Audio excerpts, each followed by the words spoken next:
What's up, YouTube? Topher Peterson here again with Misadventures in Startups. And in this episode, I wanted to talk about week 6 of Startup School 2019.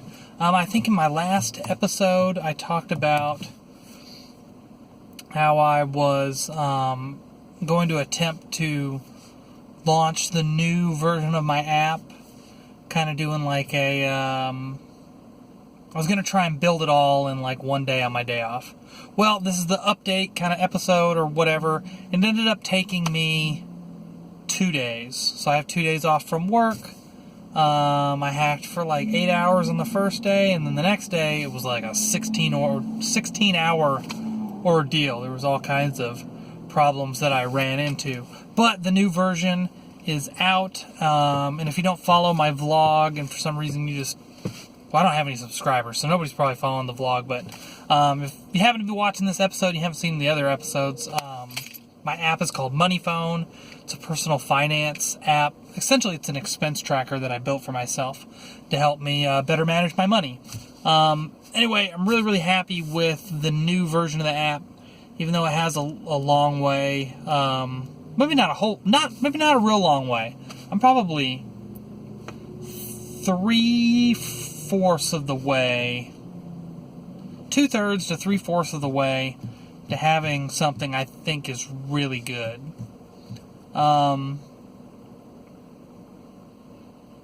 Missing a few things. Ran into a few problems with this last rollout. I don't know, I think I'm getting really close.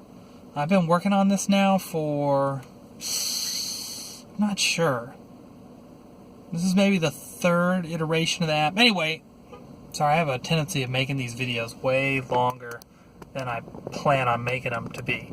But I'm really happy with how it's coming along, and I think if I keep working on it for another 6 months or so, maybe even quicker than that, I'll have something that's really, really good. Okay, so that was the optimistic, positive part. Okay, so my pessimistic part to this video is I also just launched my most recent ad campaign. I'm sponsoring budgetmealplanner.com. It's this really cool blog where this woman, I think it's Diana Allen, she blogs about these meal plans where you can eat on $5 a day.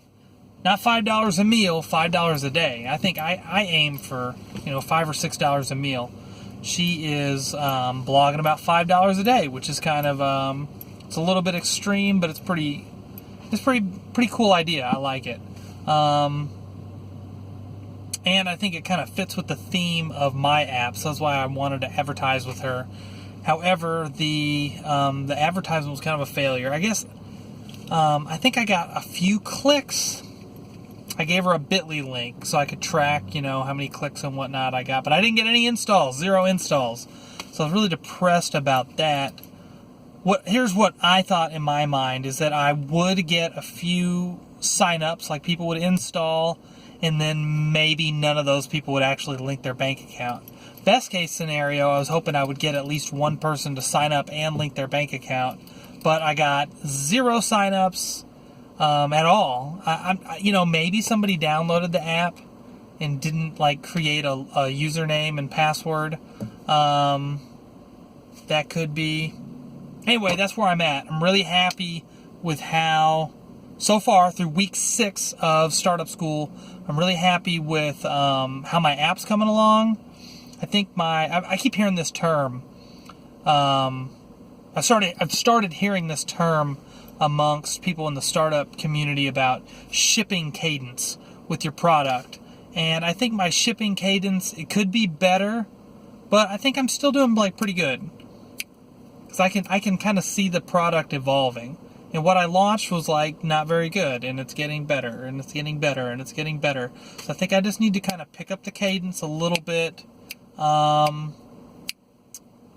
I don't know, I think it's coming along pretty well. It's got a few things here and there, and then the huge obstacle I think to overcome is going to be finding a traction channel that works. But I think if I give myself 12 months,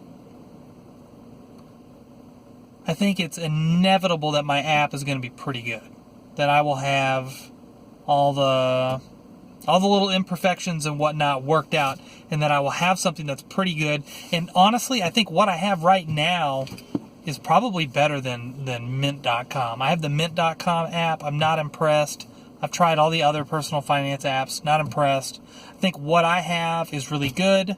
One other last obstacle is people with complicated financial situations. Like my father, he has a lot of investment money. So the app's not going to be good for people like that.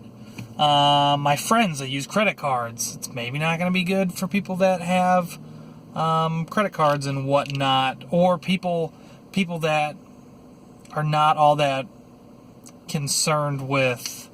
I'm very concerned with trying to keep my spending under a certain amount, and maybe other people, it doesn't matter to them as much. But what I'm hoping is that if I build something that's really good, in my opinion, for my situation, I'll be able to find other people that have fairly simple finances that are in need of an app like mine, and that I'll be able to add in stuff for other people later. But we'll see. Stay tuned. I guess this episode went long, like all mine do, because I'm long-winded. But thanks for tuning in. See you next week on Misadventures and Startups.